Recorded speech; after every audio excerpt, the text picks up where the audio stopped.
Okay, so good afternoon, class. So our topic for today is week 6 in your LMS, which is the principles of real property evaluation. So today we are going to discuss some of the principles when it comes to the valuation of the real properties. So if you talk about valuation, it's about how the value of the real estate properties has to conform or has to be set based on the following principles. For we have some principles on which this can help for the assumption or measuring the values of the property. So our learning objectives here is to discuss the principles of real property and to cite an examples in each principles. So what are those principles of real property valuation? So we talk about the principles of the real property valuation. This is about the evaluation of the real estate, which influence the estimation of the real property based on the value approach. And the principles of real property evaluation emphasize that from those principles, there are some things to consider in measuring, analyzing, and setting the price of setting the fair market values of the properties. So the fair market value, this is the highest price that can be set or the highest selling price that can be set on the real properties. Okay, so through these principles, how does values can operate in the isolation, or how it is be evaluated to accompany and complement one another. So another principle, so let's proceed to the principles of the real property evaluation. So the first is the principle of anticipation. In the principle of anticipation, this is also where the value of the real properties are expected for the benefits, and which the properties are evaluated, the values based on the anticipation of not only the appraisers and even the anticipation of the prospective customers or prospective markets, which they identify the benefits of this property in the future. Okay, because this anticipation, it is also a principle that we are not only conform to the zonal value or any other aspects of valuation, but we also consider the anticipation of these properties can be utilized and it can be benefit for the prospect customers. Okay, that's why the appraiser estimates also the quantity, the quality, and the duration of the expected benefits of the markets through the property. So an example of the principle of anticipation is a commercial property is purchased with the knowledge that a fast food drive-in is being built next door, which increased the exposure to the commercial property. Okay, that's an example of a principle of anticipation, where if there is a commercial property purchase that can be soon in the future, it will be benefit that can be it can be the highest and best use in the latter. Next is the principle of balance. In the principle of balance, the value is created and sustained where there is an equilibrium on the amount or the price and the location of the essential types of real estate. Economically, when I say equilibrium, this is the intersection of two graphical lines where the demand for a commodity and the supply of the commodity meets. So when say equilibrium, that's an equal. So if the demand, the point of intersection in the graph that the supply meets the demand, so therefore the price is good and it can be afforded by the consumers. But please take note in the principle of balance that loss in any value, it will result if there are more services and agencies than a neighborhood can support. So what is the example of the principle of balance? Let's say there are too many drugstores in the community. Of course, if there are two drugstores, one of them will become successful, but one of them are not, because when it comes to the investment and adequate return, they are not just equal because of the competition. So it means the principle of balance. So in that place, if you're establishing a business, just like an example, I think 2 or 3 drugstores in a community is enough. But if there are too many, then there are many choices to choose to buy the medicines. But when on the part of the drugstores, their market shares will be not equally distributed because of the competition. Another of the principle of the real estate valuation is the principle of change. The principle of change, it's about the trends, because a principle of change that the time is changing, and therefore the values of the properties are also changed. Especially in these times that I have said last time, that if the zonal value of a particular location has become a chartered city, then the value of the properties might be changed or vary. That's why in the principle of change, it is very inevitable and very constant occurring.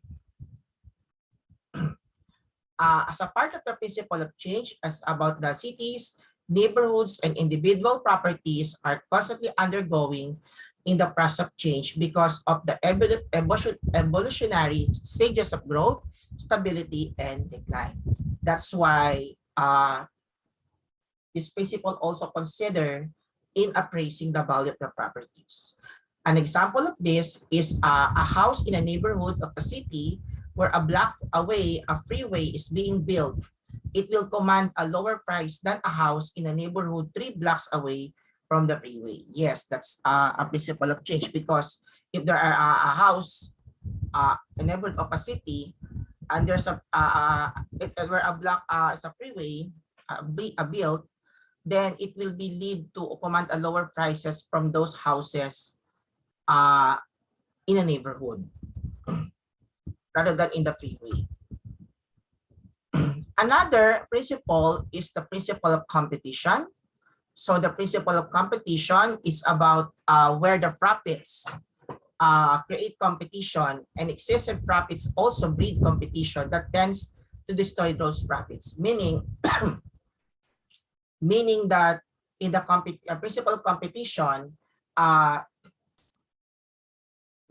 too many competitions in the business, it will lead to destroy the profits, because it excuse me. So if there are a lot of competition on a particular product line, it will lead to losses or a war on the price and even the market share as well.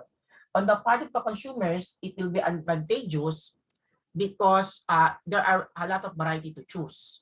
But on the part of the business, if there's a lot of competition, there is also have their own strategies to make in order to increase their market share. Okay, that's why if there are some excess in the competition, if there's an excessive profits, it can also breed the competition by eliminating the too much competition. But please take note that too many competition also can destroy the profits. As an example, that a fast food outlet is built on a particular street. It does so well that within 1 year, that there are 3 additional outlets of similar nature on the same street. Yes, because if you are the one who establish a business, let's say a fast food chain on that city or a particular street, then after a year, or not only a year, but after 1 week, 2 weeks, there's also another store of fast food which established on that place.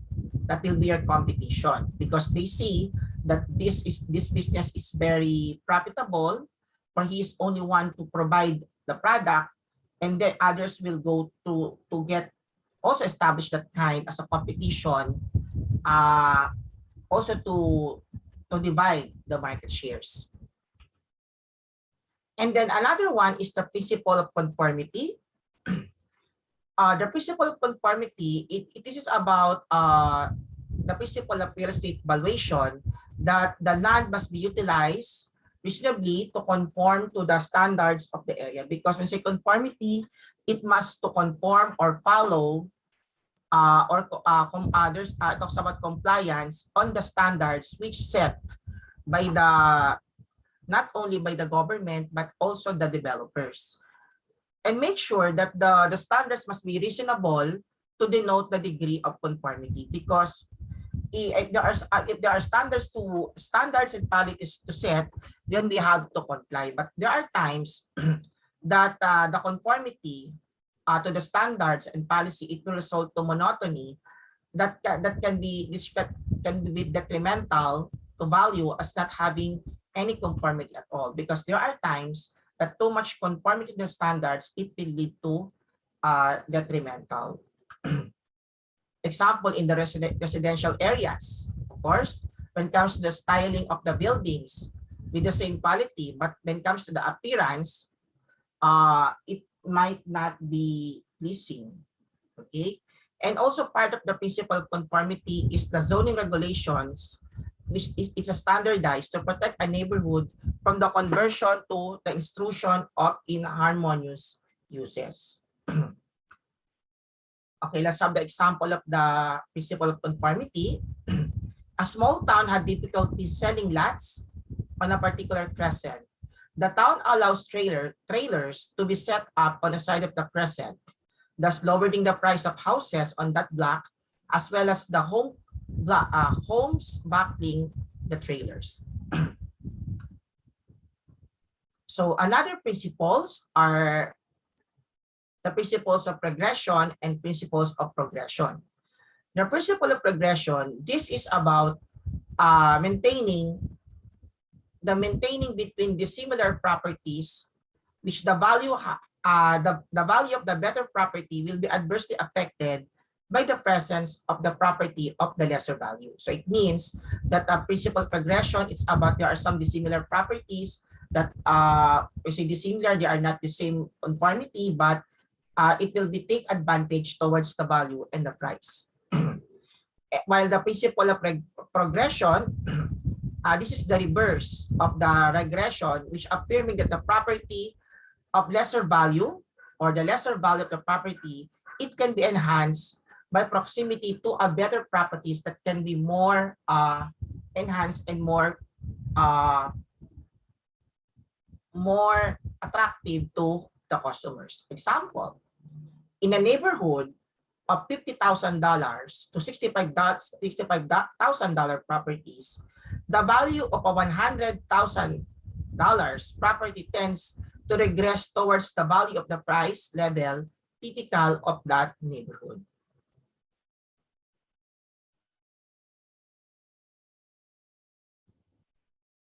Okay, so that's the example of the regression and the progression. Okay. So another is the principle of consistent use. Okay, so the principle of consistent use is it talks about the improvement of the land when it comes to the utilization that can be generating profits. That is the principle of consistent use. So it's about the transition of the highest and best use, because if you have a raw land and you are utilize it in other means that will generate profit and yielding profit, that can be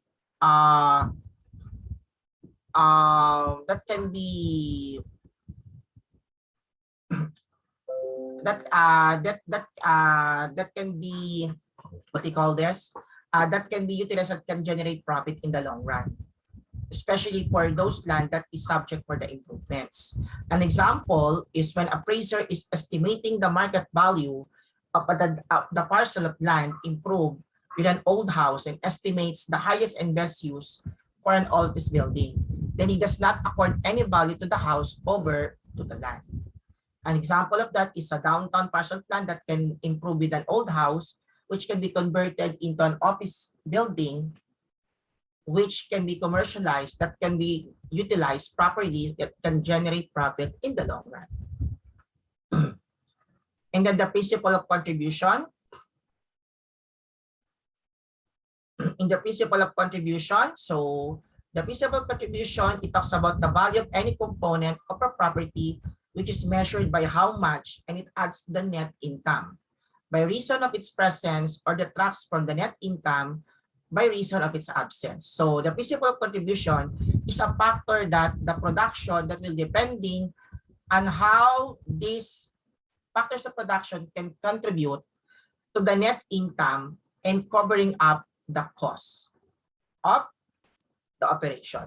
An example of the principal contribution, the expenditure of $15,000 to convert a basement into an apartment, or the addition of recreation or a room at cost $10,000 is justified only if the result of production of the additional value in excess of the amount spent. Please take note that if there's some additional cost, it doesn't mean that there's additional profit. But on the principal contribution, it's a matter of balancing or analyzing the cost of operation, or the cost or the production that will give a benefit, or it will be added to the value on the amount that you spend. So it talks about the return of investment, and that's the contribution. Another is the principle of external factors. So the principle of external factors, those are the which can be also affected the valuation of the properties. An example of external factors are the government regulations or the government policy. Also economic conditions, okay, in the provinces. So economic conditions, the utilization of the land, infrastructures, and even social forces like the population growth in that area, and the physical factors, of course, such as the climate change, that can also affect the value. And of course, the principles of highest and best use, it's about how the land must be utilized, that will generate profit in the long run. And if this land can be generating profit, then it will increase also the value of the property or the real estate.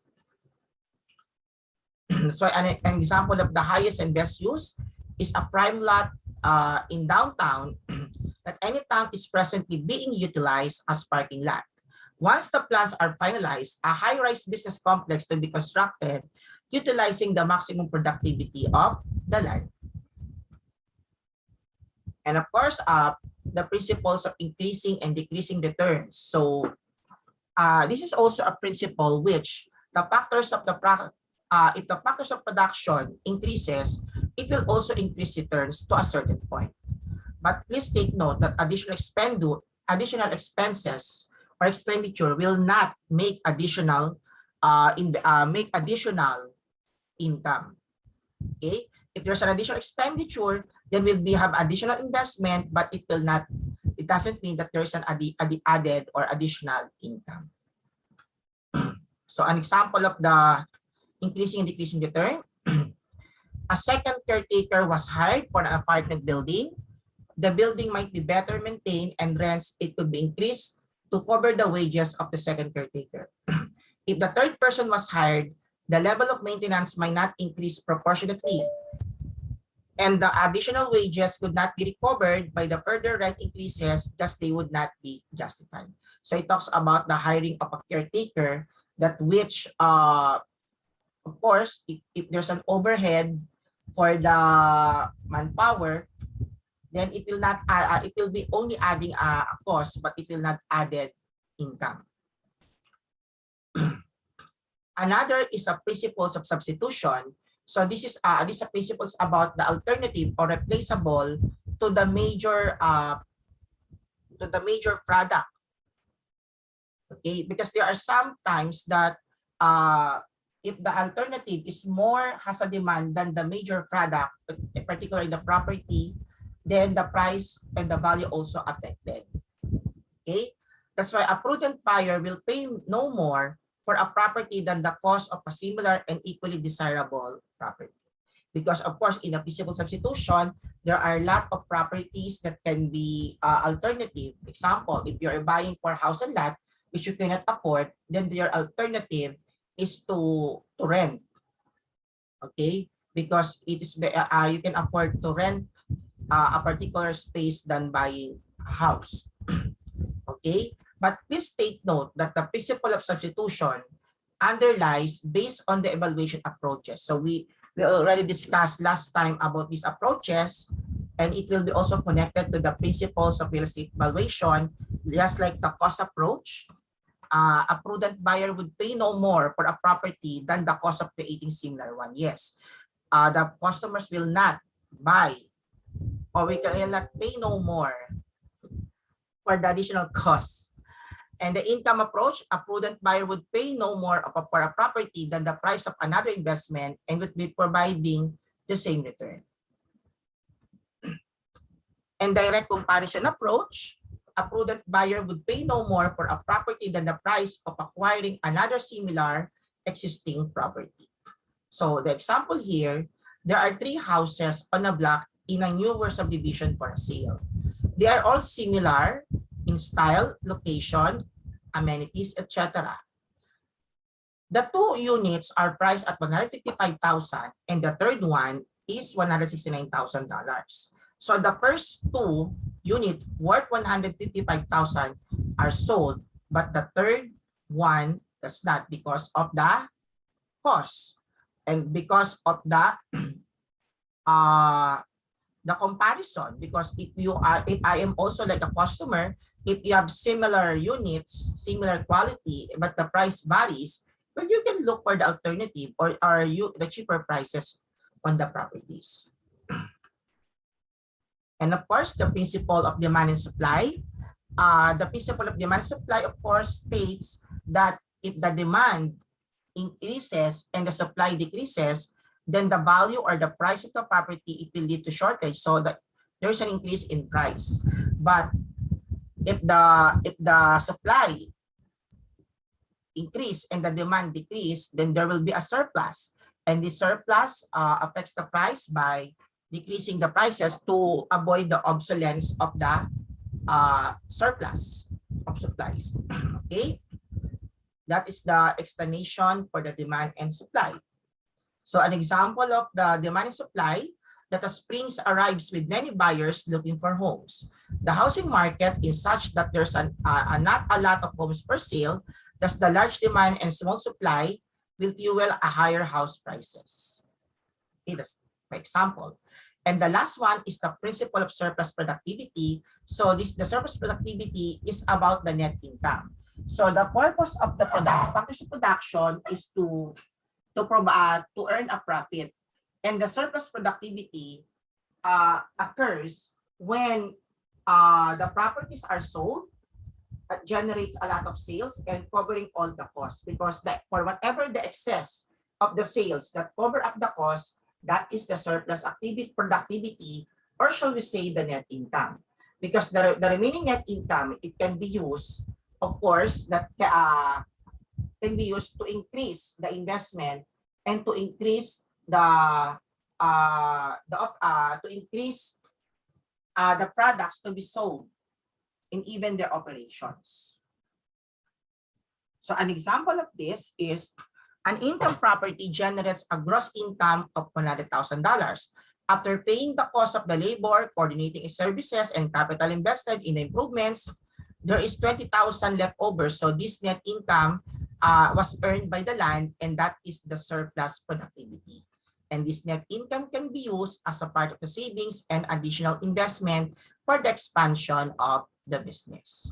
So that is, okay, so those are the principles of real estate valuations. And these principles are used also for the estimation and appraising the value of the real properties.